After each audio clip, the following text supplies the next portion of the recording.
Ma'am पहली demand तो यही है कि जो वेंडर है वो अकाउंटेबल वेंडर इनको चुनना चाहिए, जो जिम्मेदार रहे, जिस पर संदेह ना हो, इन बच्चों को विश्वास रहे। एक अच्छा वेंडर होना चाहिए। एडिक्विटी को बैन किया जाए। दूसरा, बच्चे की टेक्निकल जितने भी ग्लिचेस हैं आपका एग्जाम देते समय वो दूर हों। उनके एग्जाम सेंटर से संबंधित जो भी समस्याएं हैं वो दूर हों। उनके लिए एक्सेसिबल हो, एक सुगम रास्ता हो, ट्रैफिक की अच्छी व्यवस्थाएं हो, उन सब का ध्यान रखा जाए।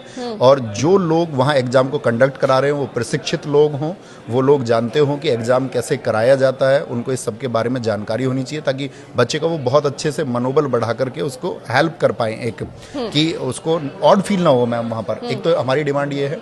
एक हमने आपको बताया सबसे बड़ी बात है कि एसएससी के लिए एक एडवाइजरी बोर्ड उनको बनाना चाहिए, एक सलाहकार मंडल बना करके वो बहुत सारी चीज़ों को हल कर सकते हैं। ठीक है। और एक हम बात करेंगे इसमें आपका वेटिंग लिस्ट की समस्या मैम दूर होनी चाहिए, जो वेटिंग लिस्ट का इशू है आपका। और रॉन्ग क्वेश्चन एक इशू है सबसे बड़ा कि गलत क्वेश्चन आएंगे तो बच्चे उसके लिए पे नहीं करेंगे। और क्योंकि मैम गलत क्वेश्चन करते समय बच्चे का एग्जाम में जो टेम्परामेंट वो चेंज हो जाता है, उसका संयम खो जाता है, उसकी वजह से बहुत सारी गड़बड़ियां होती है। और प्लस में आप उससे पैसा और ले रहे हो, बल्कि आपको तो उसके लिए बच्चे को कंपनसेशन देना चाहिए कि हम लोगों ने गलत क्वेश्चन दे दिया, इस समय पर आपका जो मेंटल टेम्परामेंट है वो चेंज हो गया होगा, आपको बड़ी गड़बड़ आई होगी। ठीक है।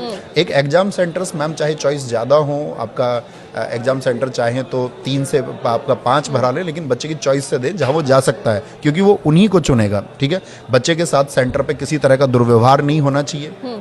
टेक्निकल ग्लिचेस के बारे में हम आपसे बोल चुके हैं।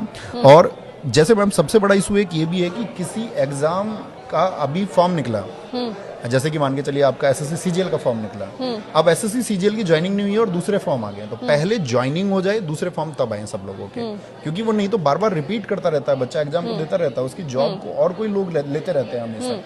तो ये सब चीज़ें हैं जिनके बारे में एसएससी को विचार करना होगा। और बहुत सारे मुद्दे हैं मैम जिस पे हमारा टीचर्स का डेलीगेशन एक बहुत अच्छे तरीके से हम वही डिमांड फिर रखेंगे कि आपका एसएससी चेयरमैन को मिलना चाहिए और डीओपीटी को मिलना चाहिए।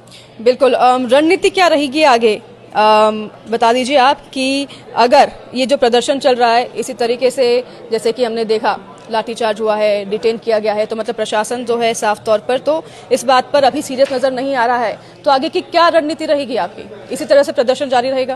प्रदर्शन बिल्कुल ऐसे ही जारी रहेगा मैम। बच्चों के अंदर बहुत तीव्र आक्रोश है, और बच्चे कल नहीं थे, कल तो सिर्फ टीचर्स थे। और अगर यही आक्रोश उनका बढ़ता रहेगा और सरकार उनको कोई समाधान नहीं देती है, एसएससी उनको कोई समाधान नहीं देती है, आपका डीओपीटी उनका समाधान नहीं करता, तो मैं कहता हूँ इस देश का लाखों बच्चा सड़कों पे उतरने को मजबूर होगा। और उसको मजबूर किया जाएगा एडमिनिस्ट्रेशन के द्वारा, इस खराब व्यवस्था के द्वारा, और वो बहुत संगठित तरीके से उतरेगा और अपनी मांगों के लिए अंतिम दम तक लड़ेगा।